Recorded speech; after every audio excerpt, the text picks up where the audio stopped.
Activité commémorative du 20e anniversaire de décès du général Aboubakar Sangoulé Lamizana. Hier vendredi, une conférence publique inaugurale sur le modèle de résilience du général au service de l'éducation et de la réussite scolaire. C'est une série de 3 conférences au programme pour une appropriation de l'héritage du général Aboubakar Sangoulé Lamizana, Drissa Traoré, Sirikimi Logo et Salam Dabal pour le reportage. Le stade omnisport de Bobo-Dioulasso, le stade de Tougan, le camp militaire de Goungé, le lycée national scientifique de Ouagadougou, ce sont entre autres les infrastructures qui perpétuent la mémoire de l'homme à travers le pays. Le général Sangoulé Lamizana, 20 ans après sa disparition, la jeunesse bobolaise s'abreuve ici à la source de cet illustre homme qui a marqué l'histoire politique du Burkina Faso durant 14 ans. Celui qui étudie bien Lamizana, son parcours, son progrès, mais vous ne pouvez que tirer 3 termes. La discipline, la résilience et la persévérance. Et ces valeurs-là, ça se perd de plus en plus au niveau des jeunes, surtout en milieu scolaire. Donc, or que nous savons que rien ne peut s'obtenir sans l'éducation.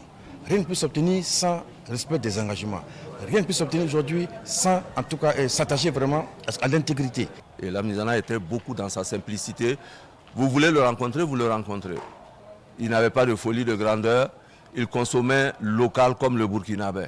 Il était gros travailleur, il ne rêvait le patriotisme, il était jaloux de l'indépendance de son pays. L'héritage légué par le président Lamizana est présenté à cette conférence publique à travers le thème « Général Lamizana, un modèle de résilience au service de l'éducation et de réussite scolaire des enfants ». Une occasion pour les conférenciers de revenir sur les réformes dans le domaine scolaire, économique, culturel et sportif sous l'ère Lamizana. Les années Lamizana ont fait avancer beaucoup de choses au Burkina Faso. Dans le domaine culturel, a mis en place une politique de sorte à susciter l'émergence de groupes, d'orchestres, de troupes de théâtre dans les années 70-80. Et nous n'oublions pas le Festival panafricain du cinéma et de la télévision de Ouagadougou.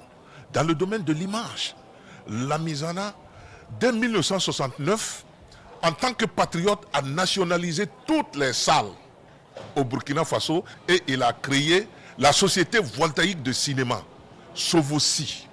Sur le plan sportif, Lamizana a créé 2 pôles, le Kadiogo à Ouaga et les cellules de Bobo-Dioulasso.